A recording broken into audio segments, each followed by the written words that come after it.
Hello beautiful people, welcome to day 7 of Radical Self-Love. I can't believe we're halfway already. It's been such a beautiful week and there's been a lot of content. So but day 7 is soul deep nourishment. It's something that just fills my soul with so much love. And it's something, along with the mindful movement, that is a really key element in honoring and loving yourself very deeply. So I'm really excited to dive into that today. Yeah, soul deep nourishment is something that I've always really honored. I have always been really mindful of how I fuel my body. And as I've moved along, obviously you learn and you educate yourself on new ways and more ways to love yourself, or new ways of eating food, or just education on what feels good for you and what doesn't. And I've always had a really healthy relationship with food. I haven't been a fussy eater, and I know what makes me feel good, I know what makes me feel not so good. But I'm also really aware of my cycles, which is something that I really would love you to tune into, because we all have completely different, firstly menstrual cycles, but also just cycles of when our body needs different things. And I personally know that when I'm on the part of my cycle, the week before my cycle, when I'm premenstrual, I crave so much sugar. So I make sure that I have a lot of really healthy fats to curb those sugar cravings. And when I'm falling into the emotional states that I can get into. So I really make sure I honor myself in that time. And that doesn't even need to be just your cycles. That can be just daily. Like, do you drink enough water? Like, we're 80% water. Do you drink enough of it? Are you making sure you're consciously drinking enough of it? Whether that's at the start of your day or throughout your day, really consciously hydrating your cells. Because what seems to happen is, people get a headache or they're feeling flat. And instead of, going, okay, well, have I drank enough water today? A lot of people go, oh, well, I'm going to pop some Panadol. So really recreating, I'm sure many of you don't do that, but just an example, a lot of people still do that in a way that they're not consciously aware of if they're fueling their body in the right ways. So it's just like, if you don't eat breakfast, have you tuned into why? Is it because you don't make time? Is it because you're not hungry in the morning? When you're snacking, I know some people snack and they always want sugary foods as well. Sugar's addictive. So recreating your relationship with the way that you approach food and the reason why. I think, again, because we've gotten so busy in our lifestyles, food for many is just another thing to do. And it's really important to remember that it is what nourishes us. It is what nourishes our cells. It is what gives us energy and vitality. And it's so important that you can tap into your cycles and your patterns, because they're going to be different for everyone, and why you do certain things and why at different times. And many people emotional eat as well and have a lot of sugar and saturated fats and different things when they're not feeling good. So again, coming back to your cycles and getting in a ritual of making sure you make a smoothie of a morning with all the good stuff in it.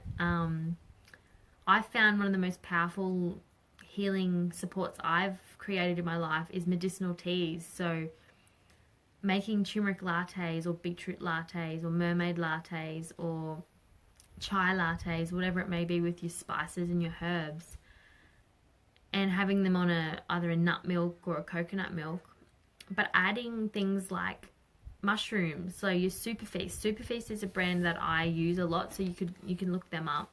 That's one of the brands that I use, and they've got a beauty blend and they've got a mushies blend, and they've got all these amazing immune boosting powders that I add to smoothies and hot drinks, which is wonderful for either summer or winter. So that's something I find really powerful for my soul. My soul needs that nourishment, and I love giving it that. But just my relationship with water and food is vital throughout my day. Like being a hairdresser, I know many in my trade who don't eat lunch till 3 o'clock. Like I literally would not function. Would not function without eating. And I worked for a lady for a couple of months one time, and I wasn't getting lunch till 3 o'clock, and it just did not work for my body. My adrenals were worn out. So like, do you eat enough during the day? I know many try to limit their eating, but it's all about choosing what feels good, like what nourishes your cells, what gives you energy, what your body needs. The postie, he just beeped, but he came right in the yard. That's hilarious. I'll have to check that. Anyway, but yeah, soul deep nourishment. Like, what nourishes your soul? What food? You know, when you've got a plate of food and you're just like, yes. Like in winter, you've got like a soup or something warming, and you're like, like, it's how every meal should be. It could be like, I'm so grateful for this food. I'm so grateful for this nourishing my insides, for warming me up or cooling me down. And I feel so blessed to be able to have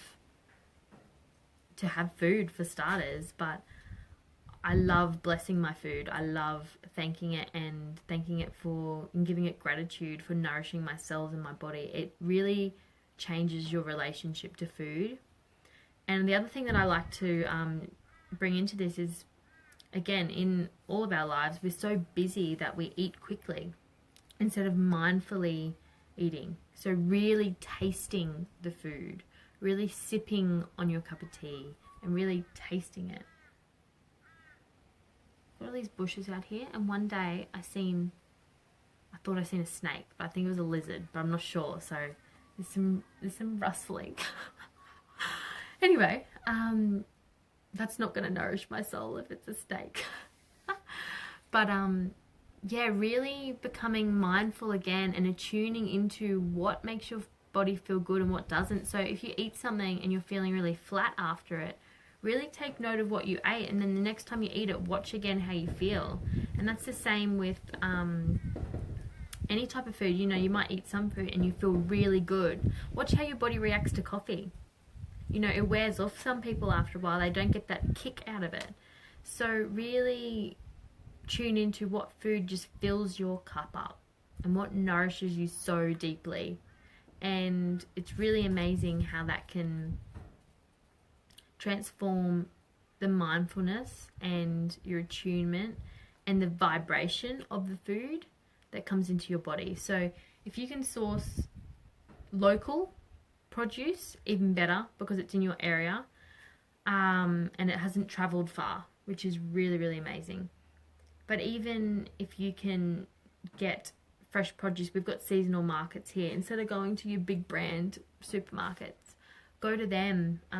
I've got a couple of clients who grow a lot of their own veggies, so they give me veggies. Like, source out in your local area people who grow stuff, people who are on the same wavelength in wanting to nourish their cells and not wanting to buy from big bulk consumers. It's really powerful when you can tap into that, and to tap into that group of people, because they're all going in the same direction as you.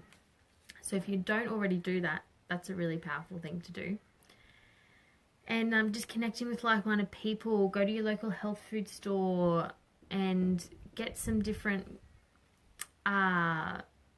superfoods or powders for your smoothies, and really start being consciously aware of the food that your body's intaking, because we regenerate. Our body's ability to heal is phenomenal. It's phenomenal, and it's so much greater than what we've been told or taught our whole life. And when you can tap into that, when you can tap into what makes your body thrive, because everybody's different, you know, there's a lot of labels around a lot of different types of eating, whether that's paleo, whether it's vegan, whether it's vegetarian. And, you know, there's times that I go that I don't feel like meat, but I don't label myself vegetarian. But there's other times that I do feel like meat. And then there's other times that I don't feel like having much, you know, dairy and gluten, and there's other times that I will have a little bit of it, you know. So it's really about being aware of what your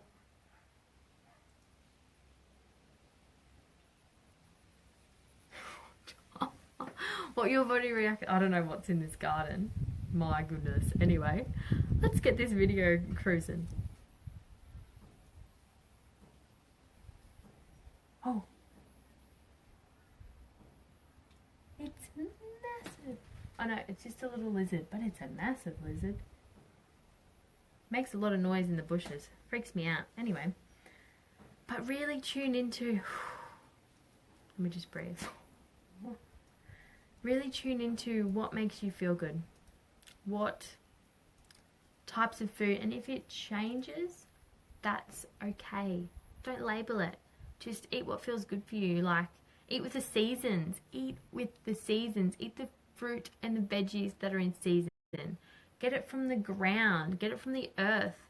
You know, there's so many things that we can do for our body that are so simple and so effective that we can incorporate into our days, and makes you feel really good. So I would love to hear what choices you make for soul deep nourishment for the food that you put in your body, and if there's any, you know, favorite smoothies or drinks or medicinal teas or recipes, like share them with this group, and inspire each other with some of your own soul deep nourishment. Yeah. And on that note, I'm going to go nourish my soul with some lunch because I've just finished my business calls for the day. So I hope you have a magical, magical Wednesday. And I look forward to hearing whether your soul is in need of some nourishment, or whether you deeply connect to that nourishment within the food and the water and the liquids that you put in your body. So, mwah, much love, and I will speak to you in the group. Bye.